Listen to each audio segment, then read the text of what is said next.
My name is Major Lily Kemp. I am 33 years old. I hold a Yankee White security clearance, meaning I am trusted to protect the darkest, most critical secrets of this nation.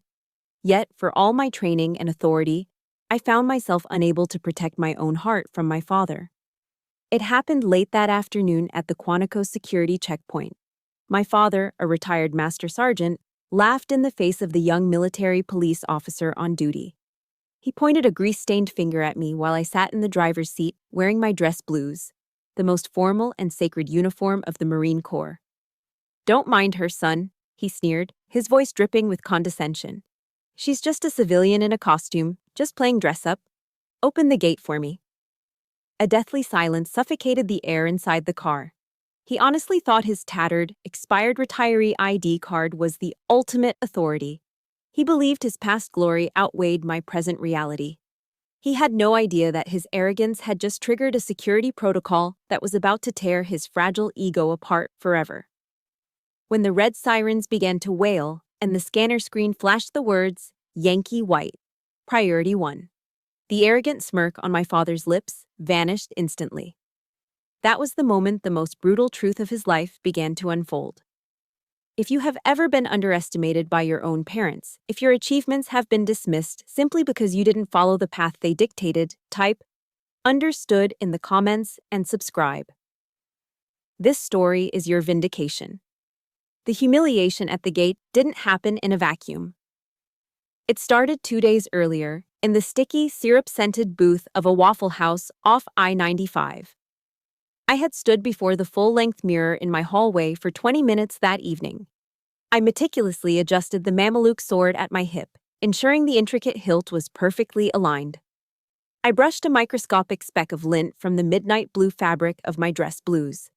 The high collar was stiff against my neck, forcing my chin up, forcing a posture of dignity. The gold oak leaves on my shoulders, the insignia of a major, caught the light. Today was my father's 60th birthday. I wanted him to see me.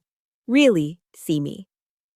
Not as Lily, the little girl who scraped her knees, but as Major Kemp, a woman who commanded respect in the halls of the Pentagon.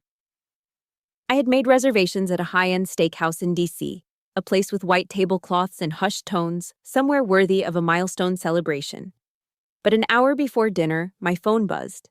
A text from Frank. "Cancel the fancy place. Too stiff. Meet me at the Waffle House on Route 1. That's where the real food is." I had sighed, the sound loud in my empty apartment. I drove my government-issued black SUV to the diner, the tires crunching over gravel and trash in the parking lot. Stepping inside, I felt like an alien. The diner was a cacophony of clattering silverware, sizzling grease, and loud conversations. The air was thick with the smell of bacon fat and cheap coffee. I walked to a booth in the back, my polished shoes clicking sharply on the linoleum. Heads turned. Truckers in flannel and construction workers in neon vests stared. A Marine in dress blues is a sight usually reserved for balls or funerals, not for ordering hash browns at 7 p.m. I sat down, keeping my back straight, my hands folded on the sticky table, waiting. Frank arrived 20 minutes late. He didn't apologize. He pushed open the glass door, bringing a gust of humid Virginia air with him. He was wearing an old, faded red t-shirt with the USMC bulldog print cracking across the chest. His jeans were stained with motor oil, and as he slid into the booth opposite me, I saw the grime embedded deep under his fingernails. He didn't look me in the eye. He didn't say, "Happy to see you," or "You look sharp." He grabbed a laminated menu, squinted at it, and then finally glanced at my chest. "That coat is too tight, Lily," he said, his voice loud enough for the next table to hear. "You look like one of those B-movie actors. You know, the ones who play soldiers but hold the gun wrong." He chuckled dryly, a sound that grated against my nerves. "Hey!" he shouted at a passing waitress, not even checking to see if she was ours. "Get me an all-star special. Scramble the eggs hard, and keep the coffee coming." He didn't ask me what I wanted. He didn't ask how my drive was. He just assumed his presence was the gift. A young waitress approached our table a moment later with the coffee pot. She looked tired, maybe a college student working a double shift. As she poured, her eyes widened when she saw my shoulder boards. She stopped, the pot hovering in midair. "Oh, wow," she breathed, a genuine smile breaking through her exhaustion. "Ma'am, are you a major?" "My brother is in boot camp right now." She stood a little straighter. "Thank you for your service, ma'am. We actually have a policy here. Officers get a discount on the—" Slam. Frank's hand hit the formica table with the force of a hammer. The silverware jumped. The coffee in my cup sloshed over the rim. "Don't bother, sweetheart," Frank barked, cutting her off. His voice was a weapon, sharp and jagged. The waitress flinched, pulling the coffee pot back as if she'd been burned. "Sir?" Frank pointed a fork at me, waving it dismissively like he was shooing away a fly. "Don't let the costume fool you. She's just a secretary in a flashy outfit. She pushes papers around a desk in the air conditioning. She's never held a real rifle in a combat zone in her life. She's civilian management." He looked at me with a smirk that didn't reach his cold eyes. "Charge her full price. She makes enough taxpayer money doing nothing." The silence that followed was absolute. The hum of the refrigerator seemed to get louder. The waitress turned bright red, her eyes darting between my gold oak leaves and my father's aggressive glare. At the booth behind us, a group of 3 older men, veterans, judging by their caps, snickered. I heard one of them mutter, "Desk jockey." My face felt like it was on fire. The heat rushed up my neck, burning under the stiff collar of my uniform. I wanted to scream. I wanted to stand up and flip the table. I wanted to tell him that just last week, I led a cyber defense operation that protected the navigation systems of the entire 7th Fleet in the Pacific. I wanted to tell him that while I didn't crawl through mud with a bayonet, my decisions kept thousands of Marines alive. But I froze. I reverted to my training. I heard the voice of General James Mattis in my head, a quote I had memorized during officer candidate school. "Be polite, be professional, but have a plan to kill everybody you meet." In this moment, the person I had to kill was the part of me that craved his approval. I had to kill the little girl who just wanted her dad to be proud. I slowly moved my hands under the table. I clenched my fists so hard that my manicured nails dug into my palms, breaking the skin. The pain was grounding. It was a tether to reality. I looked up at the mortified waitress. I didn't look at Frank. I forced the corners of my mouth up into a polite, frozen smile. "Just black coffee for me, please," I said. My voice was steady, eerie in its calmness. "Thank you." The waitress hurried away, clearly eager to escape the blast radius of our table. Frank snorted, satisfied. He dug into his eggs and bacon the moment they arrived, chewing with his mouth open, grease shining on his chin. He ate with the gusto of a man who believed he had just won a battle. He thought he had put me in my place. He thought he had reminded everyone within earshot of the natural order. He was the warrior. I was the pretender. He didn't know it yet. But as I watched him wipe egg yolk from his lip with the back of his dirty hand, something inside me shifted. The bridge between us cracked. He thought this was just banter. He didn't realize that he had just fired the first shot in a war he was destined to lose.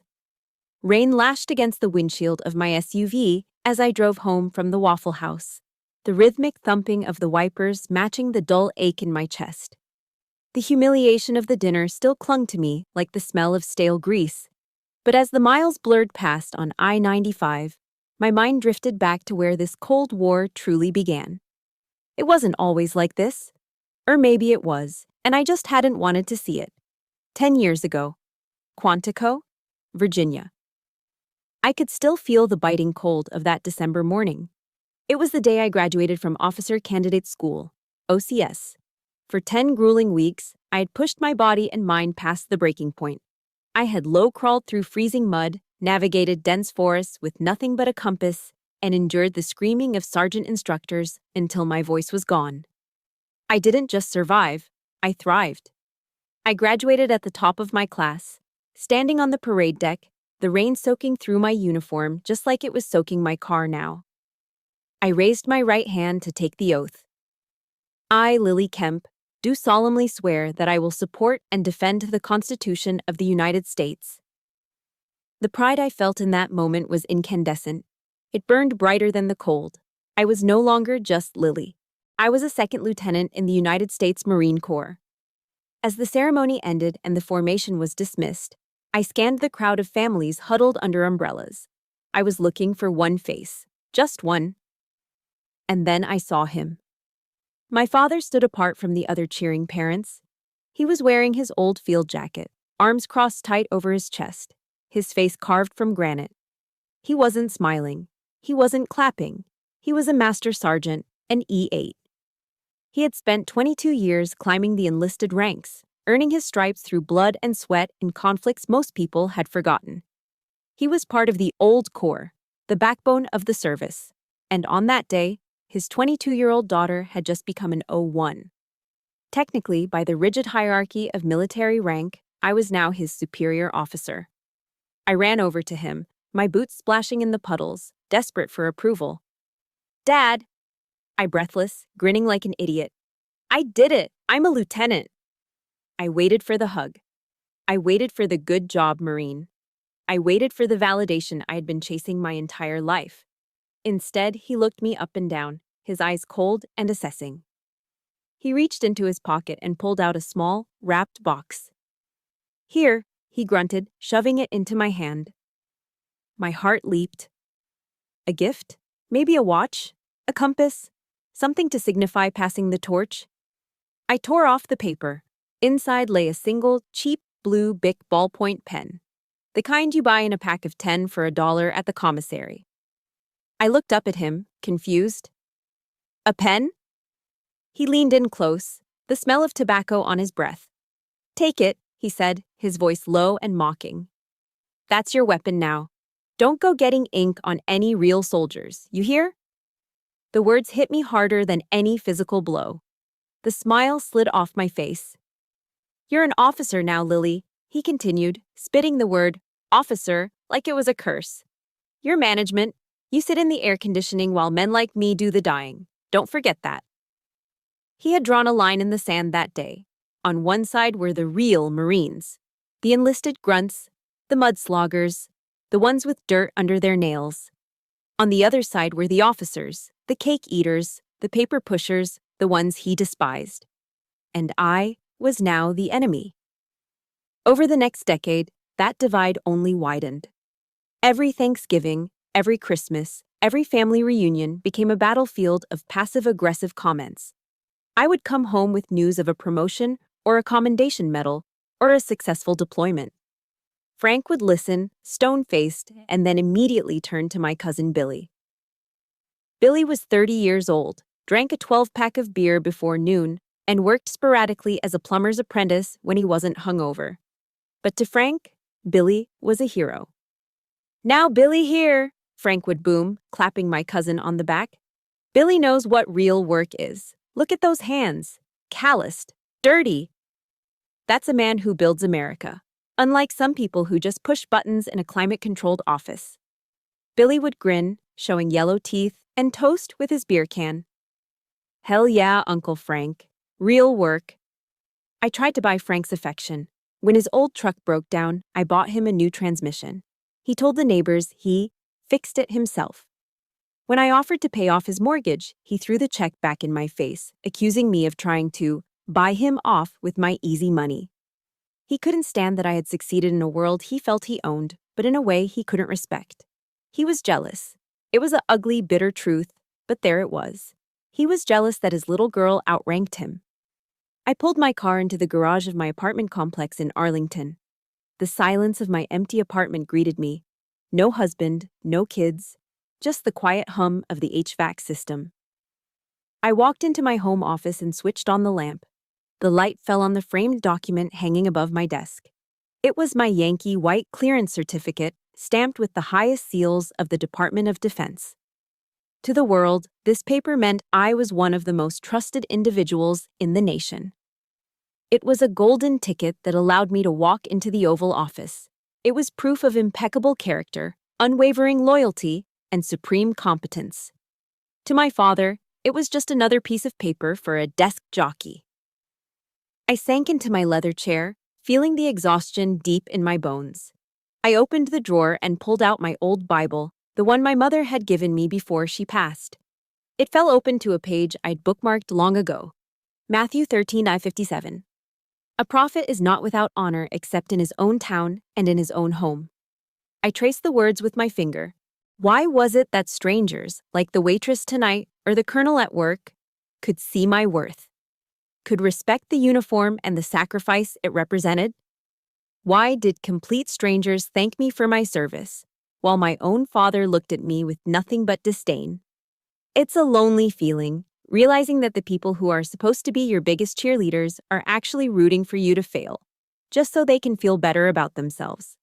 If you've ever felt like the black sheep simply because you chose a different path to success, or if you know the pain of a parent's jealousy, hit that like button right now.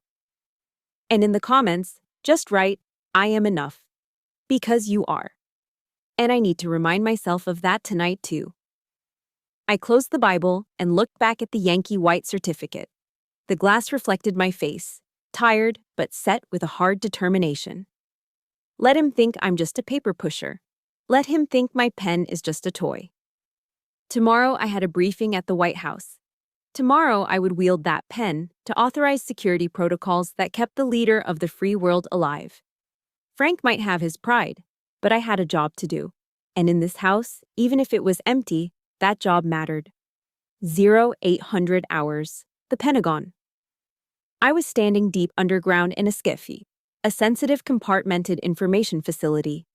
There are no windows here, the air is recycled, cold, and smells faintly of ozone and burnt coffee. The only light comes from the massive wall of LED screens displaying real-time global threat matrices. To enter this room, I had to pass through 3 layers of biometric security, leave all personal electronics in a locker outside, and be vetted by the FBI so thoroughly they probably knew what I ate for breakfast in 3rd grade. On the main screen was the itinerary for POTUS, the President of the United States. He was scheduled to land in Brussels in 4 hours for a NATO summit. "Major Kemp," a voice cut through the hum of the servers. I turned. It was Captain Evans, my lead intel analyst. "Ma'am, we're picking up chatter on a dark web frequency, possible protest gathering near the motorcade route. Threat level low, but increasing." I didn't hesitate. Cross-reference with local assets. Reroute the secondary extraction team to Sector 4. I want eyes on every rooftop along that boulevard. If a bird so much as sneezes near the beast, I want to know about it. "Copy that, ma'am." I stood at the center of the room, the conductor of a silent, deadly orchestra. 20 intelligence officers, the best of the best, were typing furiously at their stations, waiting for my commands. In here, I wasn't Frank Kemp's disappointment. I wasn't the girl who played dress-up. In here, I was God. Or as close to it as the government allowed. A moment later, the heavy steel door hissed open. An Air Force colonel walked in. A bird colonel, 06, 2 ranks above me. He was flanked by 2 aides. He scanned the room, saw me, and walked straight over. "Major," he said, extending a hand.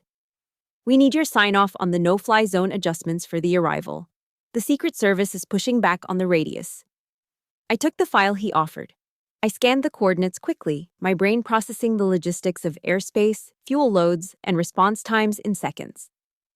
"Tell the Secret Service that if they shrink the radius, they lose AWACS coverage," I said, looking the colonel in the eye. "I won't authorize a blind spot. Keep it at 20 miles. I'll take the heat if the commercial airlines complain." The colonel nodded, respect evident in his eyes. "Understood." "Good call, Lily." He handed me a pen to sign the authorization. I didn't take it. Instead, I reached into my breast pocket and pulled out my own. A black resin Mont Blanc Meisterstück with gold trim. It was heavy, balanced, and precise. It cost more than my first car. As the ink flowed smoothly onto the paper, sealing the safety of the most powerful man on Earth, I couldn't help but think of the cheap blue Bic pen sitting in my junk drawer at home. "This is my weapon, Dad," I thought bitterly. "And it's a hell of a lot more powerful than a rifle."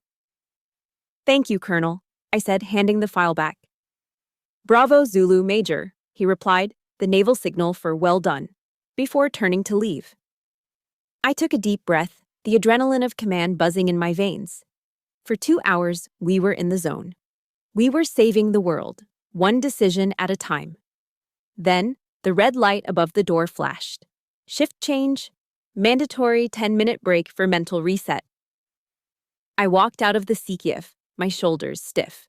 I retrieved my personal phone from the secure locker in the hallway. It was vibrating.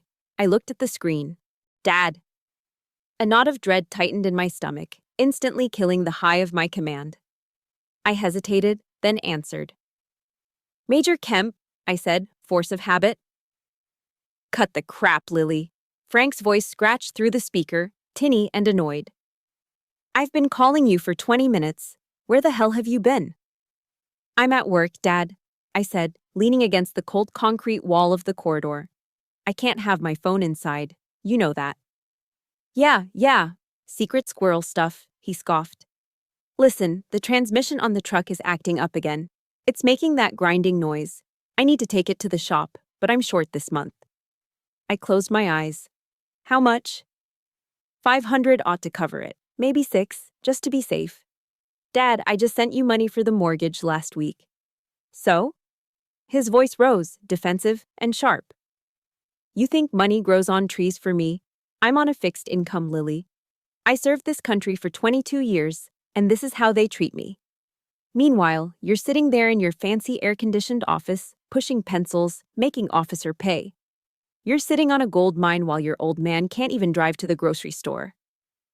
The injustice of it burned my throat. I am literally coordinating the safety of the president, I wanted to scream. I am exhausted. I haven't slept more than 4 hours a night in a week. Dad, I'm in the middle of a critical operation, I said, my voice tight. Can we talk about this later? Oh, sure, he sneered. Go back to your tea party. Go back to your meetings. Must be nice to get paid to talk. Just send the money, Lily. Don't be ungrateful. Remember who raised you. Ungrateful. The word hung in the air like smoke. I pulled the phone away from my ear. I opened my banking app. My fingers flew across the screen, not authorizing a drone strike or a security perimeter, but a Zelle transfer. Sent $600 to Frank Kemp. I sent it, Dad, I said quietly.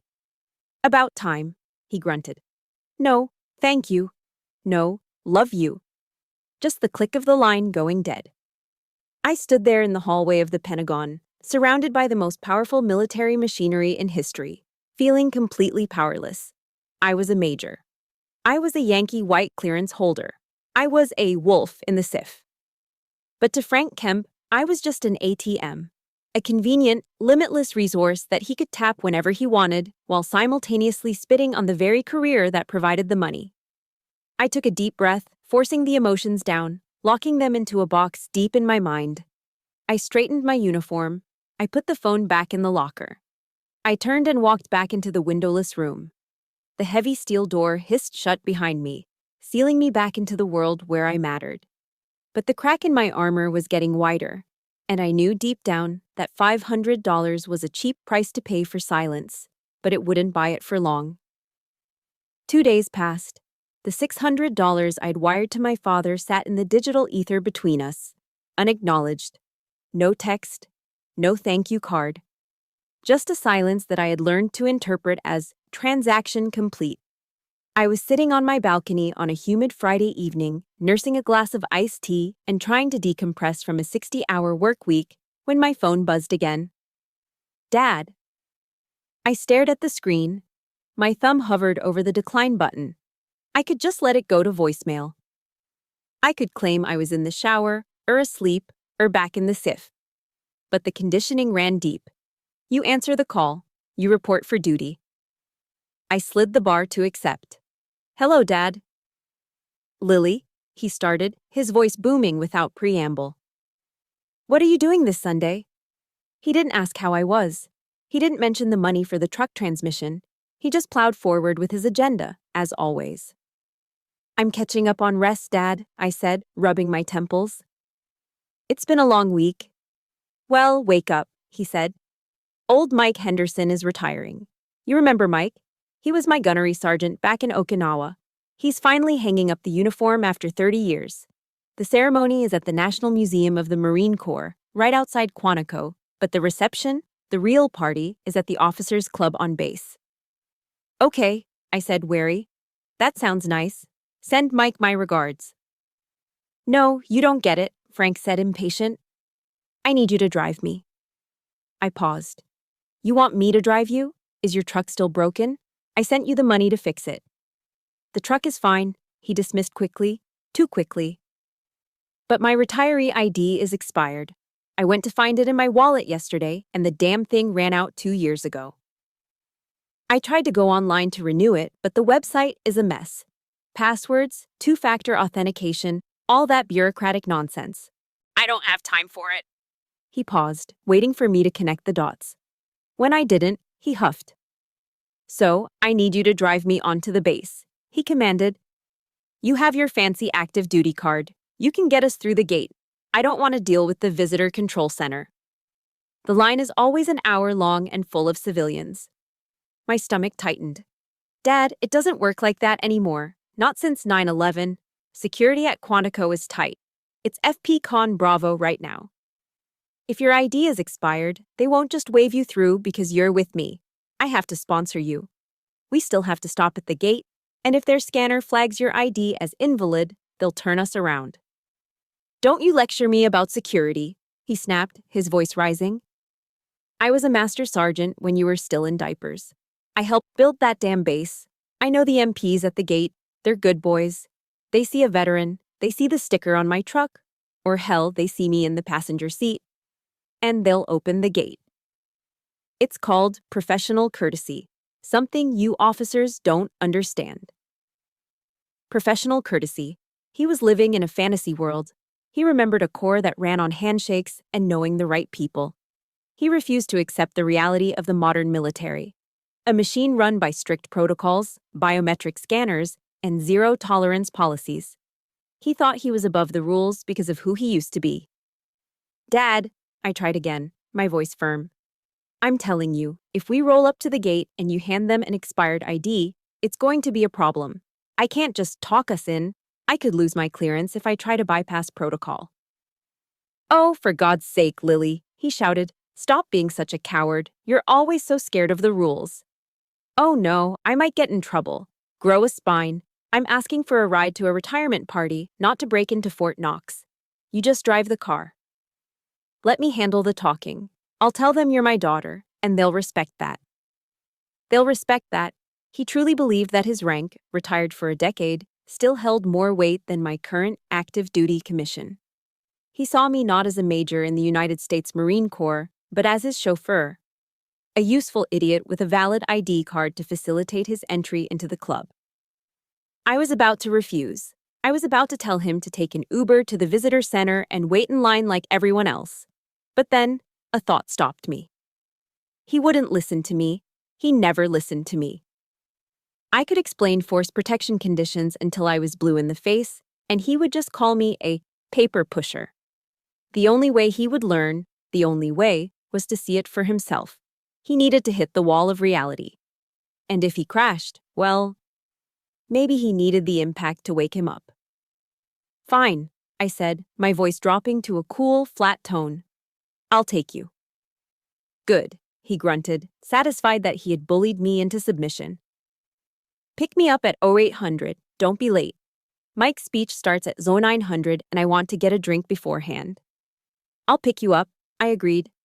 But Dad, when we get to the gate, you have to follow my lead. If the MP gives an order, you follow it. He laughed, a short barking sound.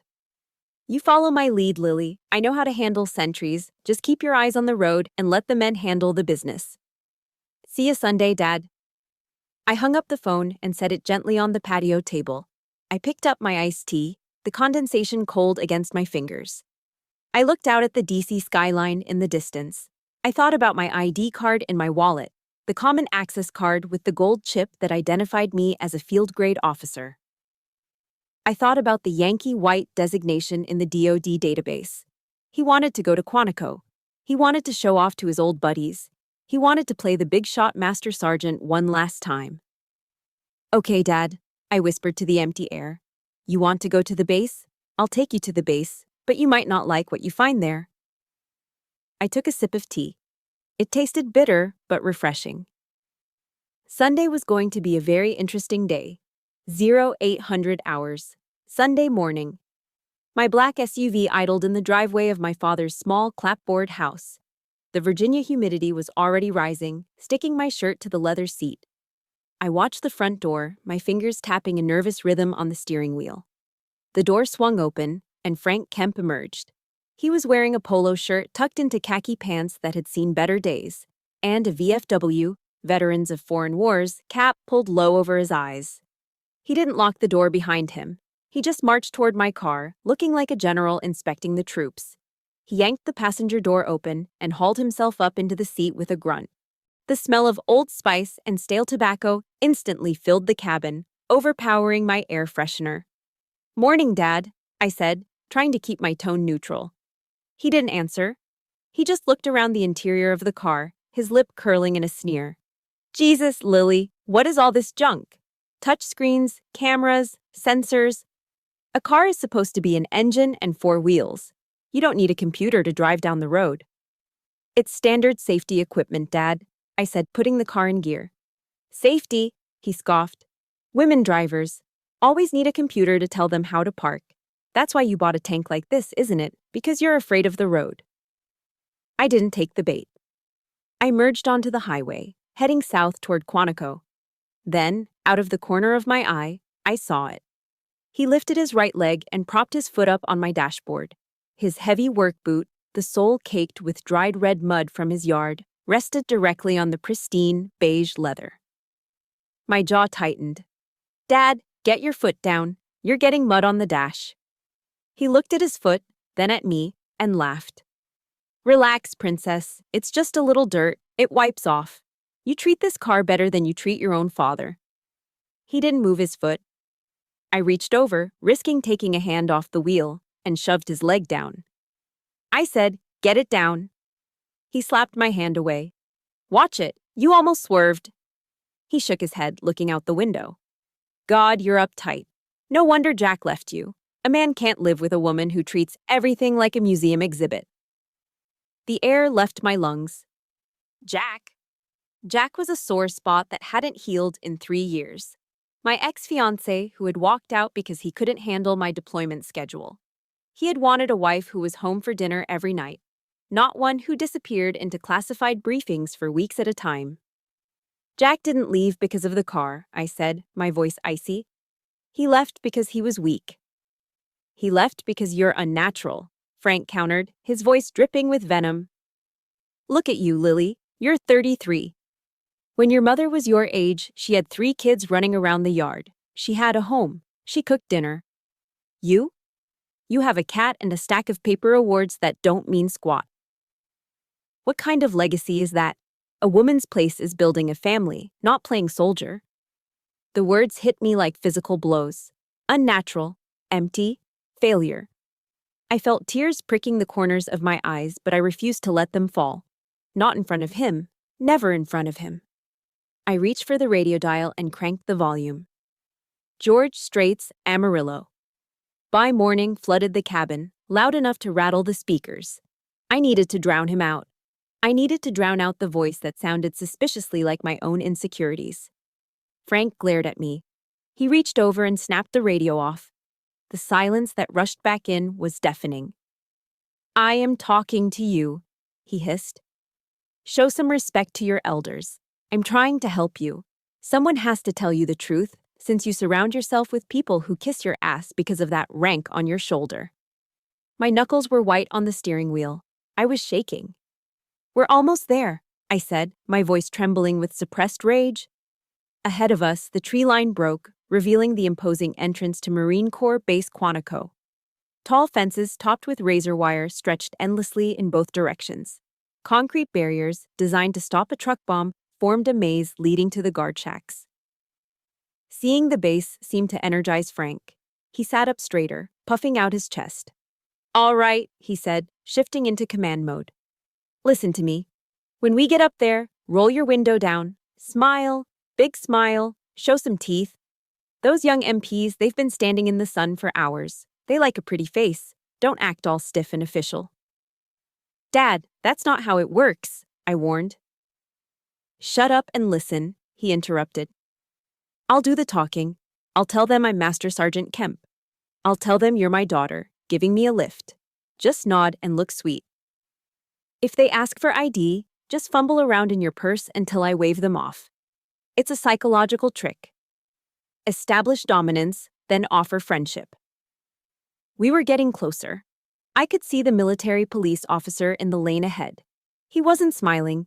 He was wearing full tactical gear, body armor, helmet, drop-leg holster. A sleek black AR-15 rifle was slung across his chest. A German Shepherd K9 paced nervously on a leash held by a second officer. This wasn't the Mayberry that Frank remembered. This was a fortress. Dad, I said, my voice low and dangerous. Look at them. Look at the gear. This is FP Con Bravo. They are not here to flirt. They're Marines, Frank insisted, oblivious. We take care of our own. I slowed the car as we approached the yellow line.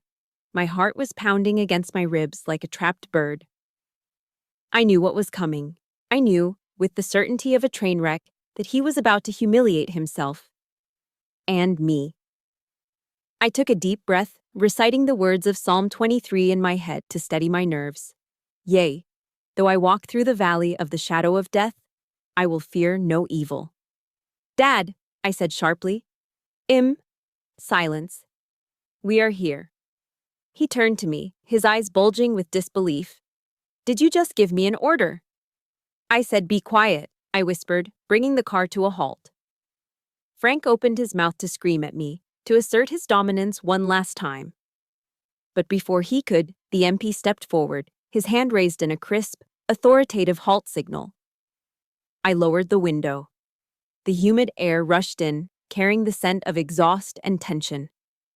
Frank leaned across the center console, invading my space, a grin plastered on his face that looked more like a snarl. Hey there, son, he boomed, ignoring my warning, ignoring the rifle, ignoring the reality of the world we lived in. How's the Corps treating you today? If you have ever been trapped in a car with a toxic parent who criticizes your life choices while you're doing them a favor, hit that like button. And in the comments type, my car, my rules, if you agree that boundaries are necessary. The MP didn't smile back. He didn't relax. His eyes scanned the interior of the car, cold and calculating, before locking onto Frank's face. The storm had arrived. The SUV rolled to a stop inches from the red and white striped barrier arm. Outside my window, the humidity was already suffocating, shimmering in waves off the asphalt. Sergeant Tyler, the military police officer, stepped out of the shade of the guard shack. He couldn't have been more than 25, lean and sharp, his eyes hidden behind polarized Oakley sunglasses. He moved with the practiced caution of someone who knew that a car could be a weapon. He raised a gloved hand, palm out. Stop! Frank leaned across the center console, practically sitting in my lap, shoving his face toward my open window. He flashed a grin that was all teeth and zero warmth, the kind of smile a shark gives before it bites. Morning, son, Frank bellowed, his voice booming over the hum of the engine. How are we doing today? Looking sharp in that gear. Sergeant Tyler didn't flinch. He didn't smile back. He stopped 2 feet from the door, keeping a tactical distance. Good morning, sir. Ma'am. His voice was flat, professional. Please state your business on base. Business? Frank laughed, a harsh barking sound. Pleasure mostly. Heading to the O Club for a retirement party. My old buddy Mike Henderson, Master Guns Henderson, you probably know him, is finally punching out. I'm Master Sergeant Frank Kemp, 1st Marine Division, retired. We're running a little late, so if you could just lift that gate, we'll be out of your hair. Frank sat back, crossing his arms, expecting the magic words, Master Sergeant, to dissolve the protocols like mist. Tyler didn't move toward the gate controls. Instead, he leaned in slightly. I need to see identification for all adult passengers, sir. Frank's smile faltered, just for a second, before turning into a grimace of annoyance. He fished a battered leather wallet from his back pocket, dug through a wad of receipts, and pulled out a blue ID card. The laminate was peeling at the corners. The photo faded to a ghostly gray. He thrust it toward the officer. Here, it's a little old, but the rank doesn't expire, right? Tyler took the card. He looked at the front, then flipped it over to check the expiration date on the back. He paused. He looked at Frank, then back at the card. Sir, Tyler said, his tone dropping a few degrees cooler. This ID expired 2 years ago. October 2021. Yeah, I know. Frank waved a dismissive hand. I've been meaning to get down to Deers to renew it, but you know how the bureaucracy is. Just do me a solid, son. Honor the service. Let us through. I'm good for it. Tyler handed the card back. I can't do that, sir. Base access requires valid, unexpired identification. Without a valid ID, you are unauthorized to enter. The air in the car instantly grew heavy. Frank's face turned a mottled shade of red, starting at his neck and creeping up to his ears. This was the moment he had dreaded. Not the rejection itself, but the rejection in front of me.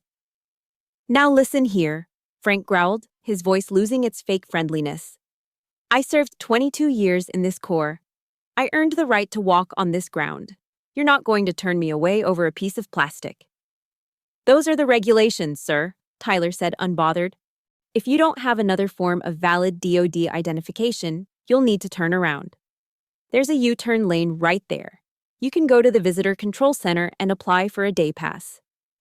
I am not going to the damn Visitor Center, Frank shouted, spit flying onto my dashboard. Do you know who I am? I was bleeding for this country while you were still swimming in your daddy's. He stopped himself, taking a ragged breath, then jabbed a finger aggressively toward me. Look, Frank snapped. The girl. She's with me. She's my daughter. She's got a valid card. She's vouching for me. Tyler looked at me. I sat frozen, my hands gripping the steering wheel, my face a mask of neutrality. I hadn't said a word yet. Ma'am? Tyler asked. Do you have your CAC? Before I could answer, Frank answered for me. She's just a civilian, Frank lied. She's just driving the car. She doesn't know the protocols. I'm the sponsor here. I'm telling you to open the gate. It was a lie so blatant, so desperate, it made my stomach churn. He would rather strip me of my rank, reduce me to a civilian driver, than admit he needed my help. He was trying to use my valid access while simultaneously denying my authority. Tyler's posture changed instantly. The boredom vanished. Sir, lower your voice, Tyler ordered. He took a step back, his right hand dropping instinctively to his waist. It didn't draw the weapon, but it rested on the grip of his Sig Sauer P320. The retention hood clicked. The sound was small, but in the silence of the standoff, it sounded like a gunshot. You are disrupting traffic and creating a disturbance, Tyler said, his voice loud and commanding now. You have been denied access. Turn the vehicle around immediately. Frank looked at the officer's hand on the gun. For a split second, fear flashed in his eyes, but his pride crushed it. He was a master sergeant. He didn't take orders from a kid. Don't you threaten me, Frank roared. He reached for the door handle. I'm going to teach you some respect, you little... Dad, stop, I screamed. Sir, remain in the vehicle, Tyler shouted, drawing his weapon halfway out of the holster. Step out of the vehicle, now. The situation had spiraled. In seconds, we had gone from a routine check to a potential hostile incident. The K-9 unit behind Tyler stepped forward, the German Shepherd barking ferociously, straining against the leash. Other MPs were running out of the shack, hands on their weapons. Frank froze, his hand on the latch. He stared at the gun. He stared at the dog. The reality of the modern world crashed into his delusion. This wasn't the old Corps. This wasn't a handshake deal. He was seconds away from being dragged out of the car, face down on the pavement, in handcuffs. He looked at me, his eyes wide with panic and confusion. He had lost control. Completely. I couldn't let him get arrested. Not like this. Not on Mike's retirement day.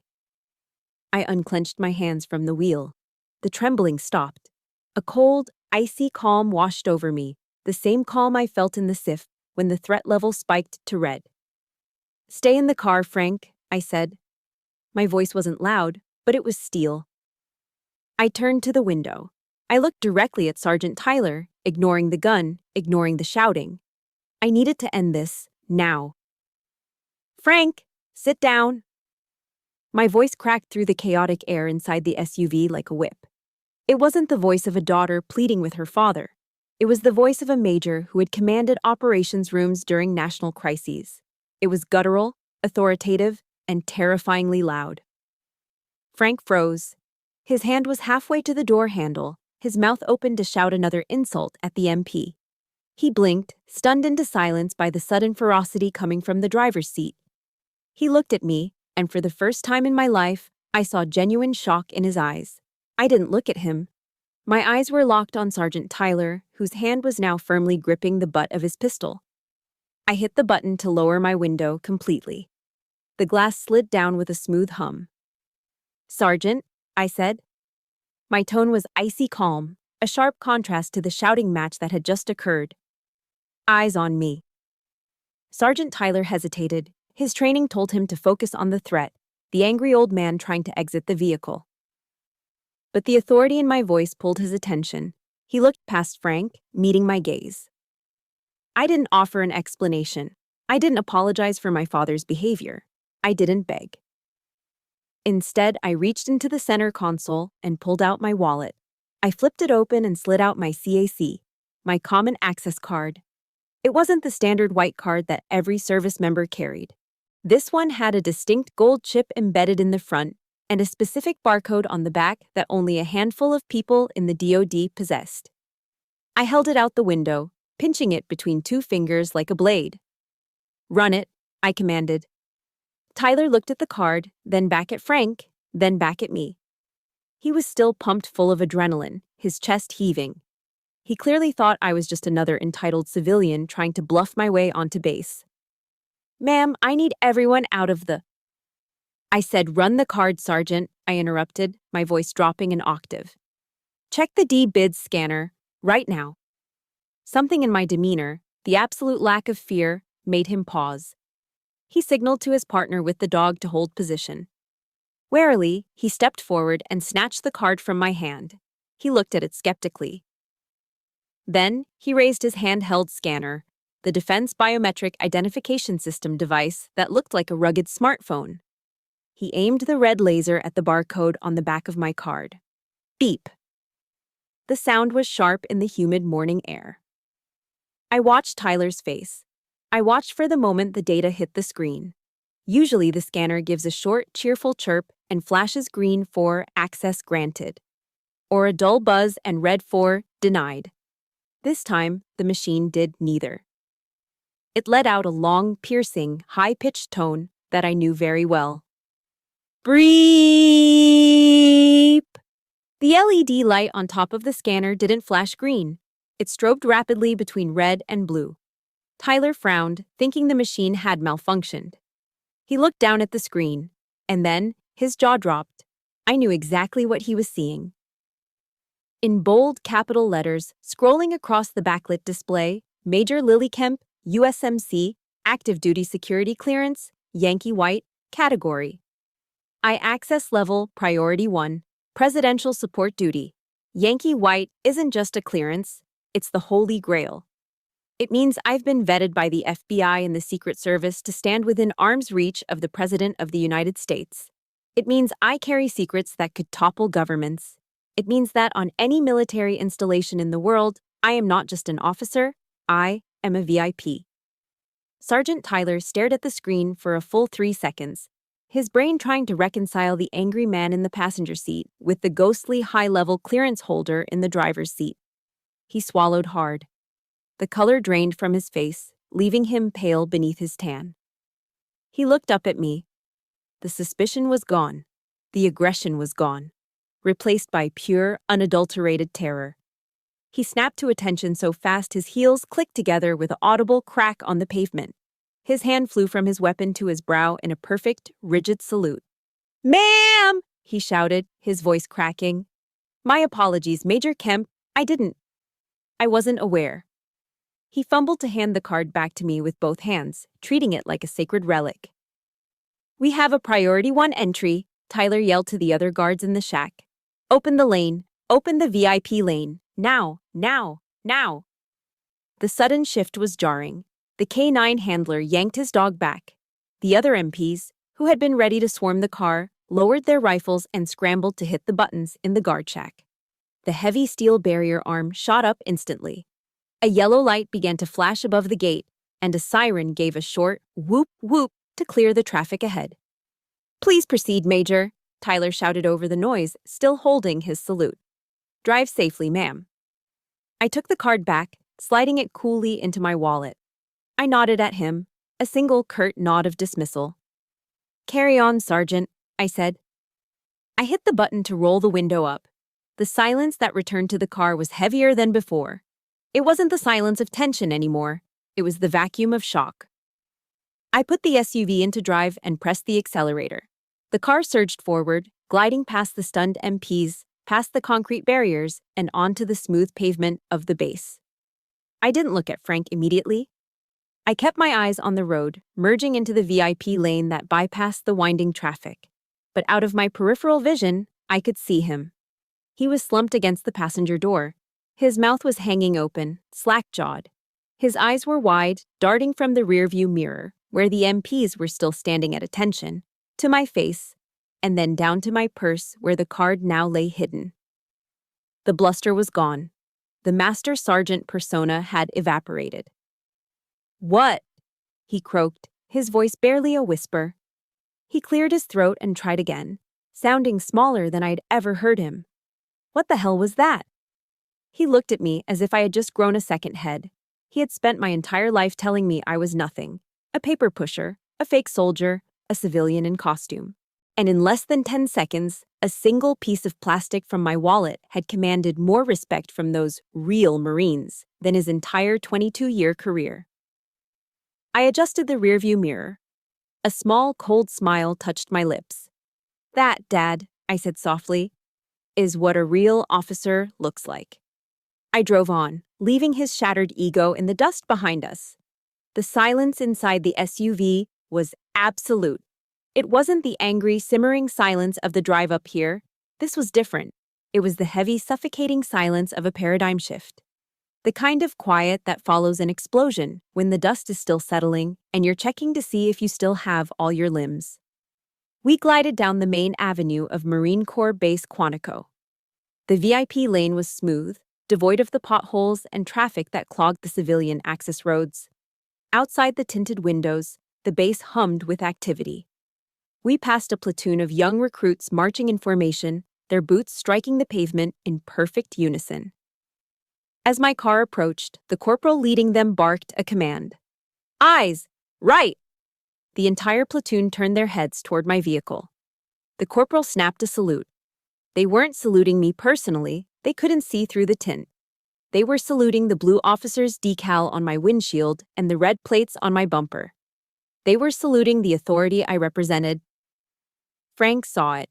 He flinched, his hand gripping the passenger door handle so tight his knuckles turned white. For decades, he had been the one barking orders. He had been the one demanding respect. Now, he was a passenger in a world that recognized me as royalty and him as baggage. He shifted in his seat, the leather creaking loudly. He cleared his throat, but no sound came out. He tried again. "Lily?" His voice was unrecognizable. It was hoarse, stripped of all its bluster and bravado. It sounded small, scared. "Yes, Dad," I answered, keeping my eyes fixed on the road ahead. We were passing the hangars of HMX-1 now, where the President's helicopters, Marine One, were maintained. The sight usually filled me with pride. Today, it felt like a weapon I had just fired. "That thing—" Frank gestured vaguely with a trembling hand back toward the gate. "That card. That Yankee white thing. What the hell is that?" He didn't sneer. He didn't mock. He asked the question like a child asking why the sky is blue, with genuine, terrified confusion. He couldn't reconcile the daughter he thought pushed papers with the woman who made military police officers tremble. I slowed the car slightly, letting the question hang in the air for a moment. "It's a single-scope background investigation clearance," I said. My voice was calm, factual, devoid of emotion. Category 1, Priority Access. But that kid, Frank stammered. He looked like he saw a ghost. Why did he salute you like that? You're just a major. There are plenty of majors on this base. It's not about the rank, Dad, I said. It's about the access. I turned the car onto the road leading toward the officers' club, but I didn't speed up. I wanted him to hear this. Every word. Yankee White means that the FBI and the Department of Defense have vetted my life back to the day I was born, I explained. They interviewed my kindergarten teachers. They checked every bank account, every email, every phone call I've ever made. They vetted you, Mom, the neighbors, everyone. Frank stared at me, his mouth slightly agape. Why? He whispered. Because I don't fetch coffee, Dad, I said, finally letting a hint of steel enter my voice. I work in presidential support duty. I manage the logistical security for the executive branch. When the president travels, I am one of the people who decides which route is safe. I know the evacuation protocols for the White House. I know where the nuclear football goes if there's an attack. I glanced over at him. He looked pale, as if the blood had drained from his face to his feet. You said I was a secretary, I continued, relentless. You said I never held a real gun. You're right. I don't carry a rifle. I carry the authority to shut down this entire base with a phone call. I carry the responsibility of keeping the commander-in-chief alive. Frank shrank back into his seat. He looked out the window at the green hangars of HMX-1 passing by. The massive Sea King helicopters sat on the tarmac, gleaming in the sun. He knew what those machines were. He knew they represented the pinnacle of Marine Corps aviation. And he was realizing for the first time that his daughter walked among them not as a tourist, but as a commander. I didn't know, he mumbled. You never told me. I tried, I said. For 10 years, I tried. But every time I opened my mouth, you told me to shut up. You told me my awards were paper. You told me I was playing dress-up. I pulled the car to a stop at a red light. The silence returned, but this time it was filled with the sound of illusions shattering. I turned my head and looked him full in the face. The man who had terrorized my self-esteem for 3 decades suddenly looked frail. Old. His Old Corps t-shirt looked faded and sad next to the crisp reality of the active duty base. You called me a civilian back there, I said softly. Frank winced. Look around this car, Dad, I said. Look at where we are. You have an expired ID and a mouth that almost got you arrested. I have the keys to the kingdom. I leaned in closer, making sure he couldn't look away. In this car, I said, you are the only civilian. If it wasn't for me, you wouldn't be going to a party right now. You'd be sitting in a holding cell at the provost marshal's office, waiting for them to process you for trespassing and disorderly conduct. Frank looked down at his hands, those calloused, grease-stained hands that he was so proud of. He rubbed them together nervously. He looked at his boots, still muddy, resting on the floor mat. He looked at me, really looked at me, and I saw the realization hit him like a physical blow. He wasn't the big dog anymore. He wasn't the gatekeeper of what it meant to be a Marine. He was a guest who had behaved very, very badly. He started, but his voice failed him. The light turned green. I didn't wait for him to finish. I eased the car forward, driving toward the river, away from the party, away from the noise. We weren't done yet. The truth had been told, but the wound was still open. And before we could celebrate anything, we had to stop the bleeding. I didn't drive to the officers' club. I couldn't. Not yet. Instead, I turned off the main road and pulled into a deserted gravel overlook near the edge of the base. Through the windshield, the Potomac River flowed sluggishly, its gray waters reflecting the overcast sky. It was quiet here. Just the sound of the wind in the trees and the ticking of the cooling engine as I turned the key and killed the ignition. I unbuckled my seatbelt and turned in my seat to face him. Frank was staring at his knees. His shoulders, usually squared and tense with aggression, were slumped forward. He looked deflated, like a balloon that had finally lost its air. Why, Dad? I asked. My voice wasn't angry anymore. It was just tired, broken. He didn't answer. He just picked at a loose thread on his khaki pants. Why did you always have to make me feel small? I pressed, the words tumbling out faster now. fueled by 10 years of suppressed hurt. Why was nothing ever good enough? I graduated top of my class. I got promoted early. I handle national security. And every single time, you looked at me like I was a mistake, like I was a joke. I felt a tear slide down my cheek, hot and stinging. What did I do wrong? Did I embarrass you? Are you ashamed of me? Frank flinched at the word ashamed. His hands balled into fists on his lap, shaking violently. For a long time, the only sound in the car was my own ragged breathing. I thought he was going to yell again. I thought he was going to tell me to stop whining, to suck it up like a Marine. Then I heard a sound I had never heard in 33 years. A sob. A choked, guttural sound that seemed to be ripped from his throat against his will. Frank Kemp, the man who once told me that crying was for civilians and babies, was weeping. He covered his face with his rough, grease-stained hands. His whole body shook with the force of it.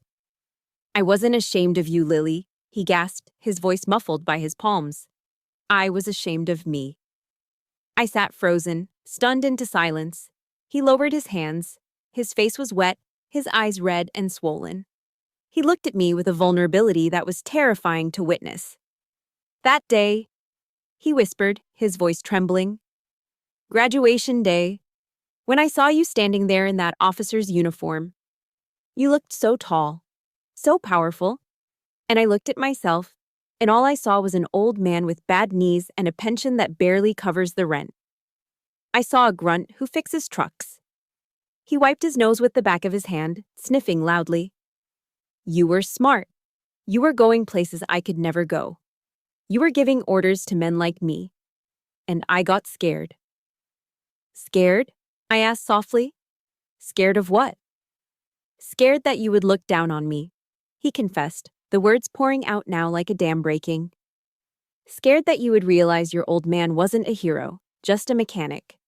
I thought, if I pushed you down, if I reminded you that I was the real soldier, maybe I could keep you on my level. Maybe I could keep being the dad. The one in charge. He looked out at the river, shame written in every line of his weathered face. It was jealousy, Lily. Pure, ugly jealousy. I was jealous of my own little girl. And because I was weak, I tried to break you to make myself feel strong. He turned back to me, tears streaming freely now. I'm a terrible father. I know that. I've been a terrible father for a long time. The confession hung in the air, raw and painful. But it was also cleansing. It was the truth I had been starving for. He didn't hate me. He didn't think I was incompetent. He had been fighting a war against his own insecurity, and I had been collateral damage. My heart, which had been hardened by years of resentment, began to soften. I looked at this man, this flawed, broken, proud old man, and I didn't see a monster anymore. I saw a person who was hurting. I remembered the verse from Colossians that I had read so many times. Bear with each other and forgive one another if any of you has a grievance against someone. Forgive as the Lord forgave you. Forgiveness isn't about excusing the behavior. It's about releasing the poison so it doesn't kill you both. I reached across the console. I took his hand, that rough, calloused hand that had fixed trucks, built fences, and yes, pushed me away. Dad, I said gently. He looked at our joined hands, surprised by the contact. I don't need you to be a general, I said, squeezing his hand. I don't care about your rank. I don't care if you fix trucks or fly jets. I just needed you to be my dad. I just needed you to tell me I did good. Frank looked up at me, his lip quivering. You did good, Lily. You did damn good. You're incredible. And Dad, I continued, looking him straight in the eye. All that discipline, the grit, the reason I can stand in a room full of generals and hold my ground, I learned that from you. You taught me how to be tough. You gave me the tools to get that clearance. A flicker of light returned to his eyes, a tiny spark of pride. I did. Yes, I nodded. You did. So don't tell me you're useless. You built the foundation.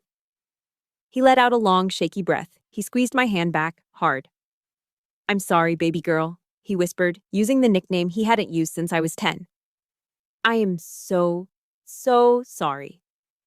I know, Dad, I said. I forgive you. We sat there for a long time, holding hands in the quiet car by the river. The anger was gone. The need to prove myself was gone. In its place was something quieter, but infinitely stronger. Peace. Finally, Frank sniffed and pulled a handkerchief from his pocket to wipe his face. He blew his nose loudly, a honking sound that made me smile despite myself. Well, he said, his voice gruff but cleared of the bitterness. Old Mike is probably wondering where the hell we are. Can't let the gunnery sergeant drink all the beer without me. I chuckled. No, we can't have that. I started the engine. The car purred to life. Dad? Yeah?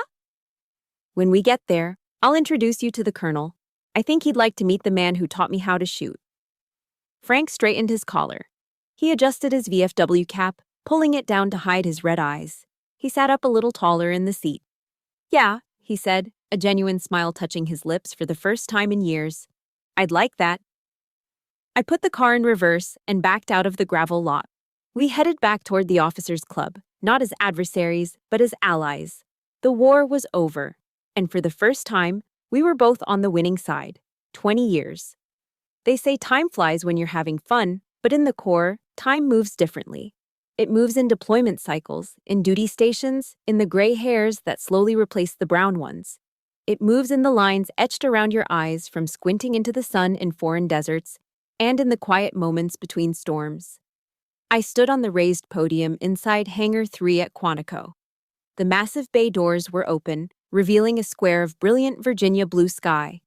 Behind me, an American flag the size of a tennis court hung from the rafters, its stars and stripes motionless in the still air. I looked down at my uniform. It wasn't the same one I wore that day at the Waffle House. The gold oak leaves of a major were long gone. In their place, resting heavily on my shoulders, were the silver eagles of a colonel. An 06. 32 years. That was the tally today. 32 years of service, sacrifice, and survival. Today was the end of the line. My retirement ceremony. The hangar was packed. There were generals in the front row, senators, and young Marines who weren't even born when I commissioned. The Marine Corps band was playing a low, stirring rendition of Auld Lang Syne. But my eyes skipped over the brass and the dignitaries. I was looking for the only guest who truly mattered. There, in the front row, parked slightly to the side to accommodate the aisle, was a wheelchair. Sitting in it was Frank Kemp. He was 80 years old now. Time had shrunk him, carving deep valleys into his face and thinning his hair to white wisps. His hands, those massive, grease-stained hands that used to terrify me, shook with a constant rhythmic tremor. A blanket was tucked over his knees, but he was wearing his dress blues, or rather a suit with his miniature medals pinned proudly to the lapel. He insisted on wearing them. He wanted everyone to know he was part of the tribe. His eyes, however, hadn't aged. They were bright, blue, and locked on me with an intensity that burned. But it wasn't the cold fire of judgment anymore. It was the warm glow of unadulterated pride. Next to him sat a young woman with dark hair pulled back in a severe bun. She wore the uniform of a Marine Corps captain. Elena, my daughter. She had graduated from the Naval Academy 3 years ago. When she told us she wanted to join, Frank had cried. Not because he thought women belonged in the kitchen, those days were long dead and buried, but because he knew the burden she was choosing to carry. I walked to the microphone. The sound of my boots on the wooden stage echoed through the silent hangar. I adjusted the stand, took a deep breath, and looked out at the sea of faces. I went through the standard thank yous. I thanked the commandant, my staff, the brave men and women I'd led. But then, I went off script. I looked down at the front row. They say that a soldier's first weapon is their rifle, I said, my voice echoing through the speakers. But a soldier's first teacher is their father. Frank's head perked up. The tremor in his hand seemed to pause for a second. I want to recognize Master Sergeant Frank Kemp, I continued. Many of you know him as a hero of the 1st Division. I know him as the man who taught me the most important lesson of command. It took us a while to get there. We had to drive through some rough terrain to find it. A few chuckles rippled through the crowd from the people who knew our history.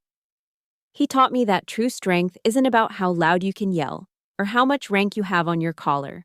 It's not about putting people down to make yourself feel tall. True strength is about lifting others up until they stand taller than you ever could. I paused, fighting the lump in my throat. Dad, I said directly to him, thank you for learning how to see me. Thank you for being my wingman for the last 20 years. I wouldn't be standing here wearing these eagles if you hadn't shown me how to fly. The hangar erupted in applause. It wasn't polite applause. It was a thunderous, standing ovation. I saw Frank cover his face with his shaking hands, just like he had in the car by the river all those years ago. But this time, Elena was there, her arm around his shoulder, whispering in his ear. He nodded, wiping his eyes with a handkerchief, and gave me a thumbs up. The ceremony moved to its conclusion, the passing of the flag. The sergeant major brought the folded American flag to me, the symbol of a career finished with honor. I held it to my chest, feeling the texture of the fabric, the weight of the history it held. Colonel, United States Marine Corps, retired. Departing, the announcer's voice boomed. As the band struck up the Marines' hymn, the crowd stood. I walked down the steps of the podium. I didn't walk toward the exit. I walked straight to the wheelchair. Frank saw me coming. He started to shift. He gripped the armrests of his chair, his knuckles turning white. Elena moved to help him, but he waved her off. No, I heard him wheeze. I got it. The music seemed to fade into the background. All eyes were on the old man in the front row. With a grunt of supreme effort, fighting against gravity and age and failing muscles, Frank pushed himself up. His legs wobbled. His back was bent. But he stood.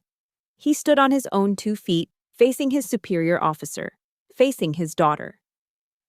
He took a breath, steadied himself, and slowly raised his right hand. It wasn't the snap, crisp salute of a 20-year-old drill instructor. It was slow, trembling, and crooked. But it was the most beautiful thing I had ever seen. It was a salute of absolute respect. It was an acknowledgement of my rank, my service, and my personhood. It was a father telling his child, without a single word, I see you. You are enough. I felt the tears finally spill over, hot tracks running down my face. I snapped my heels together. I raised my hand and returned the salute, holding it, locking eyes with him.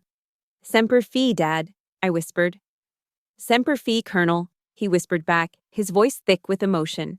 He held the salute until I dropped mine. Then, exhausted but triumphant, he sank back into his chair, a smile on his face that could have lit up the darkest skiff in the Pentagon. I looked at Elena. She was beaming, tears in her own eyes. Ready to go home, Mom? She asked. I looked around the hangar one last time. I looked at the flag. I looked at the eagles on my shoulder that I would take off tonight for the last time. Then I looked at Frank, the man who had almost broken me, but who had ended up helping to build me back stronger. Yeah, I said, resting my hand on his shoulder. Let's go home. Mission accomplished. Thank you for taking this journey with me. I know many of you are fighting your own battles right now. Maybe in a diner booth or in a car with someone who refuses to see your worth. Remember, their inability to see your value does not decrease it. You define your own rank. If my story gave you strength today, please support this channel by hitting the like button and subscribing. It helps us share more stories of resilience. And if you are ready to stand tall in your own life, type "Mission accomplished" in the comments below. Dismissed.